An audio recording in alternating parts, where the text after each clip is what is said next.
Saudara yang dikasihi oleh Tuhan Yesus Kristus, nats sermon ini tertulis dari kitab 2 Petrus pasal 3 ayat 1 sampai ayatnya yang ke-13. Begini bunyi firman yang tertulis: Saudara-saudara yang kekasih, ini sudah surat yang kedua yang kutulis kepadamu. Di dalam kedua surat itu, aku berusaha menghidupkan pengertian yang murni oleh peringatan-peringatan, supaya kamu mengingat akan perkataan yang dahulu telah diucapkan oleh nabi-nabi kudus, dan mengingat akan perintah Tuhan dan Juru Selamat yang telah disampaikan oleh rasul-rasulmu kepadamu. Yang terutama harus kamu ketahui ialah bahwa pada hari-hari zaman akhir akan tampil pengejek-pengejek dengan ejekan-ejekannya, yaitu orang-orang yang hidup menuruti hawa nafsunya. Kata mereka, di manakah janji tentang kedatangannya itu? Sebab sejak bapa-bapa leluhur kita meninggal, segala sesuatu telah seperti semula pada waktu dunia diciptakan. Mereka sengaja tidak mau tahu bahwa oleh firman Allah, langit telah ada sejak dahulu, dan juga bumi yang berasal dari air dan oleh air, dan bahwa oleh air itu bumi yang dahulu telah binasa dimusnahkan oleh air bah. Tetapi oleh firman itu juga langit dan bumi yang sekarang terpelihara dari api dan disimpan untuk hari penghakiman dan kebinasaan orang-orang fasik. Akan tetapi saudara-saudaraku yang kekasih, yang satu ini tidak boleh kamu lupakan, yaitu bahwa di hadapan Tuhan satu hari sama seperti 1000 tahun, dan 1000 tahun sama seperti satu hari. Tuhan tidak lalai menepati janjinya, sekalipun ada orang yang menganggapnya sebagai kelalaian. Tetapi ia sadar terhadap kamu, karena ia menghendaki supaya jangan ada yang binasa, melainkan supaya semua orang berbalik dan bertobat. Tetapi hari Tuhan akan tiba seperti pencuri. Pada hari itu langit akan lenyap dengan gemuruh yang dahsyat, dan unsur-unsur dunia akan hangus di dalam nyala api. Dan bumi dan segala yang ada di atasnya akan hilang lenyap. Jadi, jika segala sesuatu ini akan hancur secara demikian, betapa suci dan salehnya kamu harus hidup, yaitu kamu yang menantikan dan mempercepat kedatangan hari Allah. Pada hari itu langit akan binasa dalam api dan unsur-unsur dunia akan hancur karena nyalanya. Tetapi sesuai dengan janjinya, kita menantikan langit yang baru dan bumi yang baru, di mana terdapat kebenaran. Demikian firman Tuhan yang tertulis dalam 2 Petrus 3 ayat 1 sampai 13. Saudara-saudara yang dikasihi oleh Tuhan Yesus, Buletin Ilmuwan Atom selama bertahun-tahun menampilkan gambar sebuah jam pada sampulnya. Posisi kedua jarum jam menunjukkan beberapa menit sebelum tengah malam. Dari simbolisasi tersebut, ketika kedua jarum jam mencapai tengah malam, peradaban umat manusia akan tiba pada akhirnya adalah hari esok. Sepasang suami istri muda terlihat bangga dengan kelahiran bayi mereka. Namun, kebanggaan tersebut disertai sebuah pertanyaan yang menggelisahkan tentang masa depannya. Dunia macam apa yang akan diwarisi oleh bayi yang cantik ini? Masih adakah hari esok? Banyak orang mencemaskan kebangkrutan ekonomi, perang, nuklir, atau penyakit yang mematikan. Sebagai orang Kristen, kita tidak perlu mengkhawatirkan apapun. Kita tahu bahwa apapun yang terjadi di dunia ini, Allah tetap memegang kendali. Kita juga mengetahui bahwa akan tiba waktunya dunia yang kita kenal saat ini akan berakhir. Ini akan terjadi saat kedatangan Kristus. Saudara yang dikasihi oleh Tuhan Yesus, kitab 2 Petrus pasal ketiga terdengar sangat modern. Pada hari kedatangan Tuhan, kata Petrus, langit akan berlalu dengan suara menggelegar. Bumi dan segala sesuatu yang ada di dalamnya akan terbakar. Sementara unsur-unsur akan melelahkan karena panas yang amat tinggi.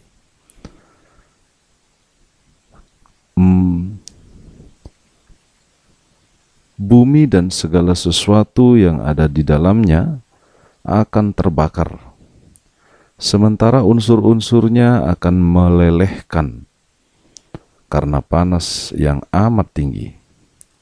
Sebagaimana dunia yang lama hancur akibat banjir besar, maka dunia saat ini akan dihancurkan oleh api.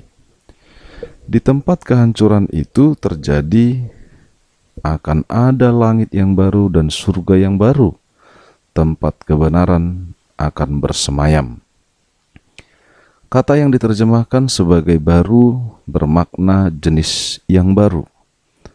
Akan datang jenis surga dan bumi yang baru yang ditandai oleh kebenaran. Mengetahui bahwa dunia saat ini tidak ada untuk selamanya, Petrus mengajukan sebuah pertanyaan penting.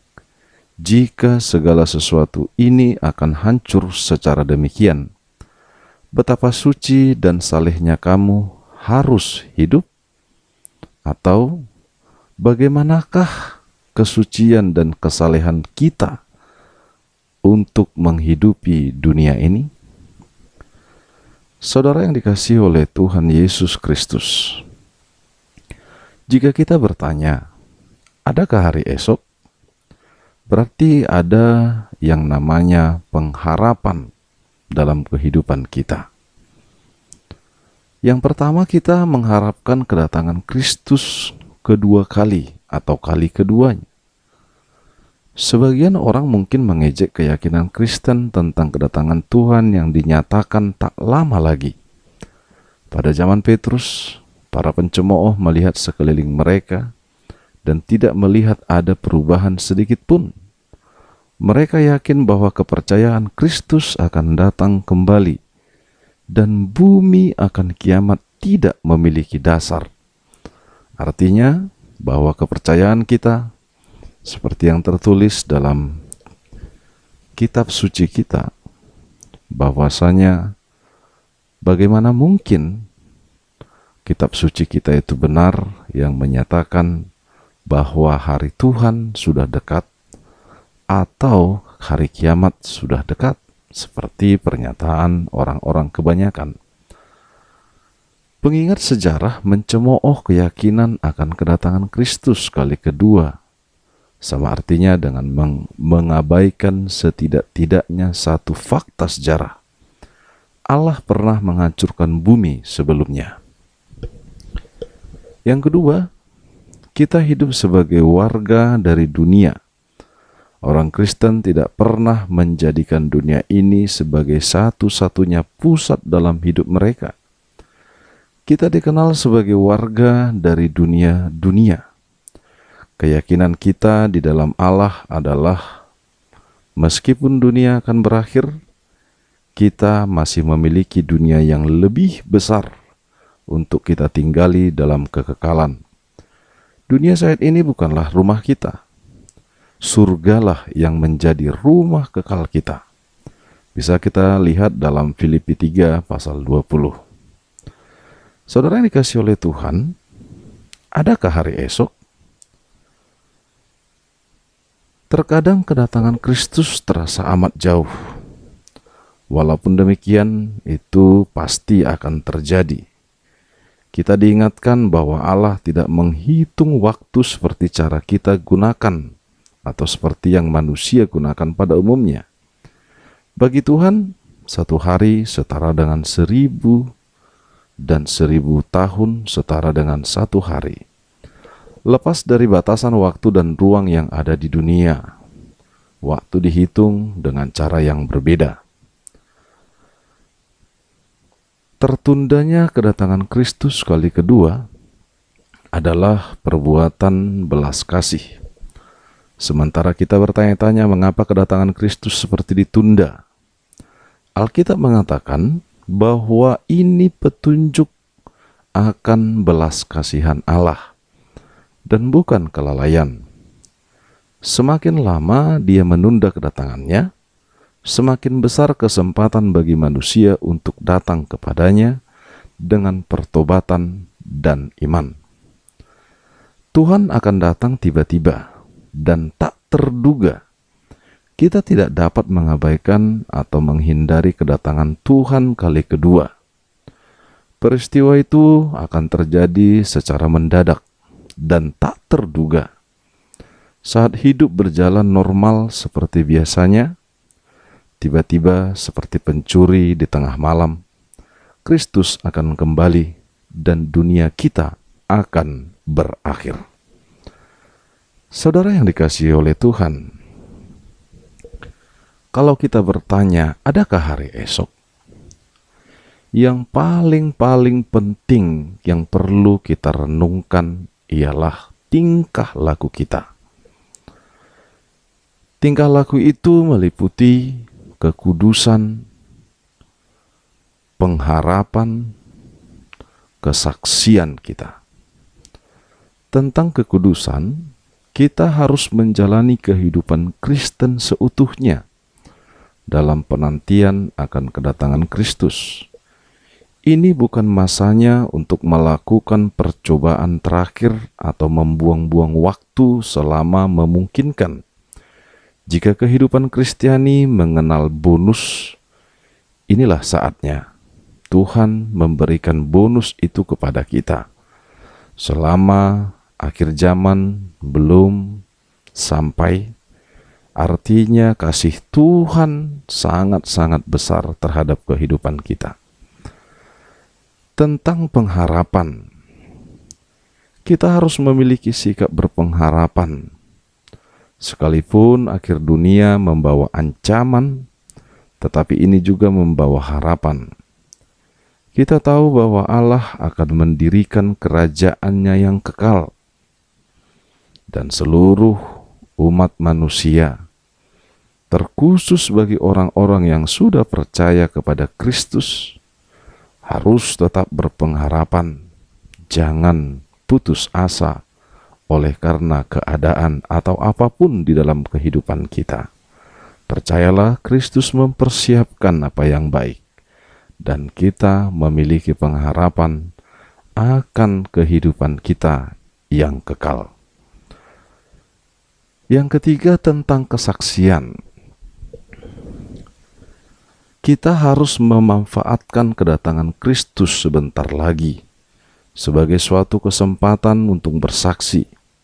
Lebih dari satu kali, kita diberitahu bahwa penundaan kedatangan Kristus adalah untuk kebaikan kita.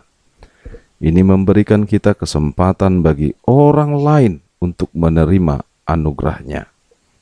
Saudara yang dikasihi oleh Tuhan Yesus, kehidupan kita memang harus bersaksi. Dan hidup kita adalah saksi dari Kristus. Dengan kata lain, kita adalah makhluk Allah, makhluk kepunyaan Tuhan, makhluk yang harus menyampaikan apa yang sudah kita imani dan percayai di dalam kehidupan kita.